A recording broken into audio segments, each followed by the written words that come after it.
Okay, I'm going to show you how to sublimate a photo onto a t-shirt. This is a project that I'm doing for a friend, a 40th birthday. And I have this key to show me what pictures go on what size t-shirts. So yeah, I'm going to show you how I do it. The first step, make sure you have a sublimation printer.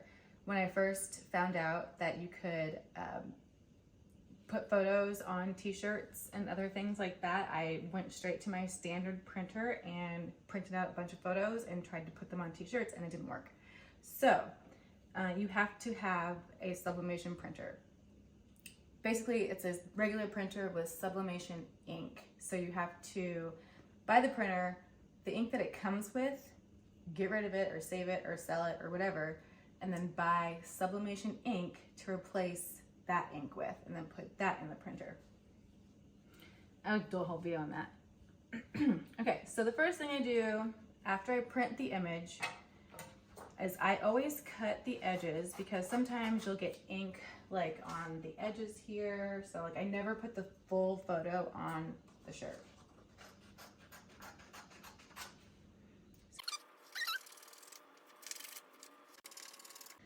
And for this project, you'll want to make sure you have a heat press. I have this one here to show you right there. It's automatic, so you just press a button and it goes down and then it comes back up. I found that that's the easiest one to use with sublimation because of the pressure that it requires. I have a few hand heat presses, and they just don't do the trick like this one does. So you want to align the image on the t-shirt.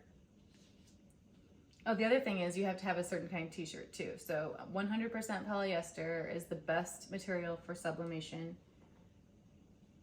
You can get away with 50-50 polyester and cotton, but it's a stretch. Heat safe tape is another thing that you'll need. And so this is actually the birthday girl's shirt.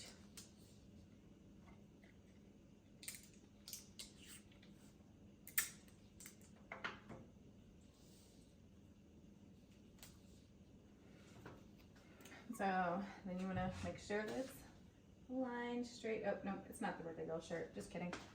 But it's size small. Let me make sure I'm doing that right. Yep, size small. And then you will need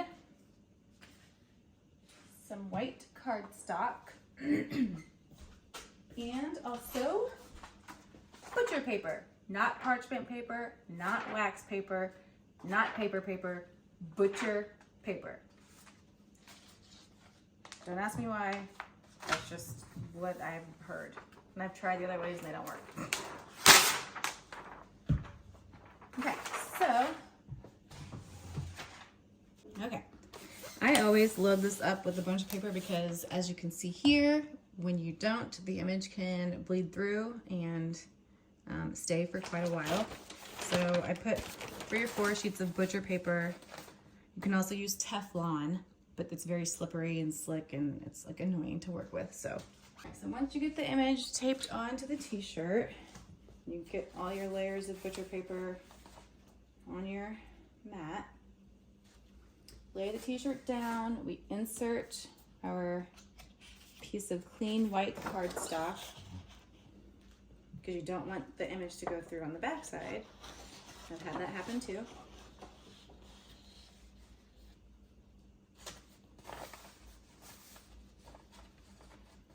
And then you also cover it with butcher paper, because if you don't, then your image will be on the top plate of that, which I've done that too.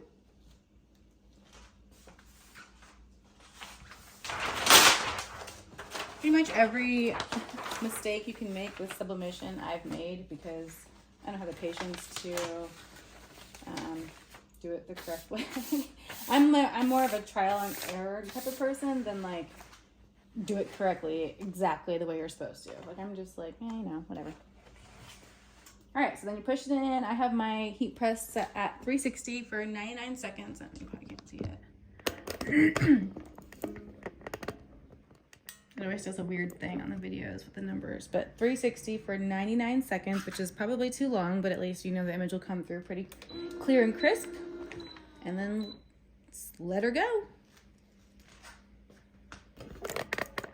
And then it'll automatically pop back up when it's done.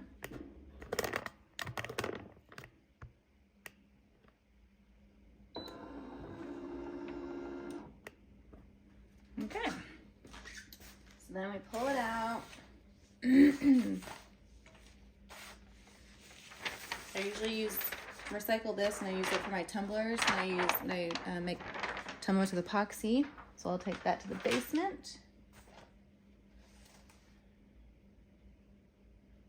Okay, well, here's an example of what the fuck happened.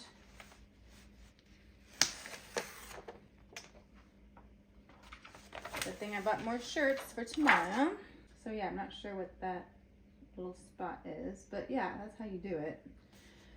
Oh gosh, of course. Why did this happen?